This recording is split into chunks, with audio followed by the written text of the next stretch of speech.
back, focused learners. Today, we are jumping into an explainer that, well, let's just say it hits close to home for anyone who's ever worked in a company and let out a huge sigh over how things are run. We're diving into the harsh but absolutely vital truths about organizational structure. This is all deeply inspired by the fascinating diagnostic work of management expert Fredman Malik. So if you've ever felt like your workplace is just this wild, chaotic web of reporting lines, or if you've survived a dreaded restructuring that somehow managed to make things even worse, you are in exactly the right place. We are going to break down why organizations fail so miserably at structuring themselves, and way more importantly, how you can spot the sickness before it's completely terminal. Let's get into it.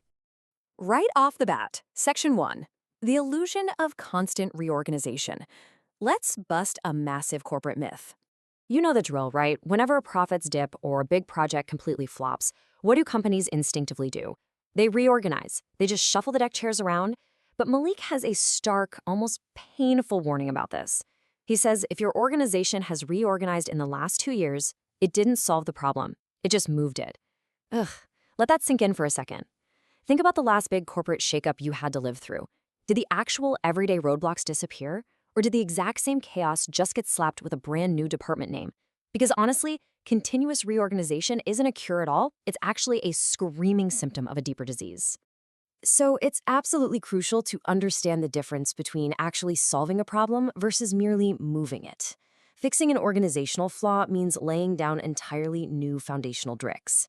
If you just sweep a tangled mess under a new title or give some middle manager a shiny new VP badge, you literally change nothing about how the actual work gets done. You just force everyone to waste 6 months figuring out who reports to who now, while the original problem just keeps festering in the background.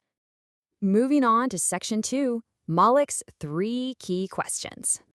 So, if endlessly shuffling the org chart isn't the magic fix, what is? Well, let's run a quick health check. I want you to answer these honestly about your own job right now. Question number 1, is the client in the center? And I mean the absolute heart of the organization, not pushed to the margins, not treated as some annoying afterthought. Is every single process built around the actual person using your product? Or, let's be real, is your company organized entirely around internal politics and what's convenient for the staff? Okay, question number 2. Are employees doing what they are actually paid to do? Seriously, ask yourself this right now. Are you doing your core job? Or are you drowning in a sea of endless meetings, trying to coordinate across 5 different departments, filling out useless TPS reports, and just trying to survive internal bureaucracy? Because in a healthy setup, people actually spend their time doing what they're good at. And the final question for our little health check. Is top management doing what they are paid to do? Look, the top brass is supposed to be looking at the horizon, focusing on strategy and long-term survival. But if the structure is broken, you'll see executives constantly bogged down in the weeds, playing whack-a-mole with daily operational fires and micromanaging everyone because the system below them is just totally collapsing. So to wrap that up, these 3 concepts are your foundational pillars. The client is in the center, employees are doing their actual jobs, and top management is focusing on strategy. These are the true benchmarks. If you can't confidently nod your head to all 3 of these, your organization is likely dealing with a pretty severe structural illness. Which brings us to Section 3, symptoms of a bad organization. Fair warning, this might trigger some workplace flashbacks. Let's just rattle these off. Mentally check the box if you recognize this in your day-to-day. First up, way too many decision-making levels. You know, the classic, I'd love to approve that, but I gotta ask my boss, who has to ask their boss, who has to take it to the steering committee. When you have that many layers of middle management, agility just dies, instantly. Next, we've got the incredibly toxic, that's not my job syndrome. This spreads like wildfire in highly bureaucratized places. When a company is super siloed, people stop caring about the final product. They only care about aggressively defending their tiny little slice of the pie. And collaboration completely vanishes. Oh, how about this one? Frequent meetings with tons of people, but absolutely zero action. Come on, we have all been there. You're trapped in a giant conference room. 15 people are talking in circles for an hour. Everyone sounds super important, and literally nothing gets accomplished. Then you start seeing the invention of totally pointless administrative roles. Suddenly, there's desperate need for coordinators and liaisons and assistants whose only real job is just to manage the insane complexity the company created for itself. They aren't producing value, they are just hired to manage the mess.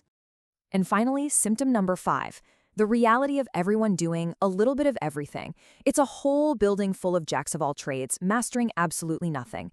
All that focus is lost, and your energy is just scattered in a dozen different directions instead of actually moving the needle forward. Okay, hold up. I want to slow down dramatically right here. 3.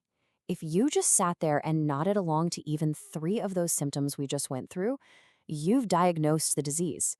Your organization has a fundamentally broken structure. But don't panic, because here is the empowering part. Section 4. Structure in the service of purpose. Here is the incredibly liberating truth about all this. Those awful symptoms we just talked about, they aren't usually caused by bad people. It's not just lazy employees or evil managers. Actually, scratch that. It's almost entirely a fundamental misunderstanding of what a business is. Structure serves purpose, not the other way around. The structure of your company is literally just a tool. That's it. It's not a religion. If your structure isn't serving your purpose, you change the tool. You can fix massive inefficiency without changing a single job title, just by realigning what everyone is focused on. So everything builds to this ultimate guiding question. Is every single level functioning to serve the client? Every team, every manager, every person needs to be aligned toward that one goal. If you can't easily answer, how does my daily task help our client? Then whatever structural element you're trapped in is failing its purpose. Which brings us to our final section. Section 5. Where is your client? I promised you some actionable learning in this explainer, and this is literally the simplest, most effective thing you can do today. I want you to walk through these 3 steps. Step 1, grab a piece of paper and sketch out your organization's diagram.